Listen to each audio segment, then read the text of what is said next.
พี่น้องถ้ามาเบิ่งต้นไม้ทางบ้านจ้ะลองมาลดน้ำต้นไม้ทุกมือจ้ะมาเบิ่งกันได้จ้ะเด้อเดี๋ยวนึงจ้าต้นไม้ทางบ้านจ้า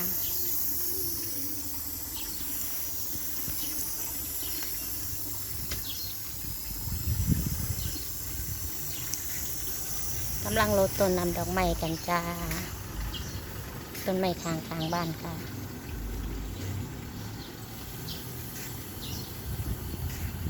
จะออกมาลดคู่มือจ้ะกะสีนี่ประมาณนี้แหละว่าหลายปันใดจ้ะอันนี้สิเป็นหน้าบ้านเนาะจ้ะดึงสายยางออกมาลดน้ำต้นไม้คู่มือจ้ะ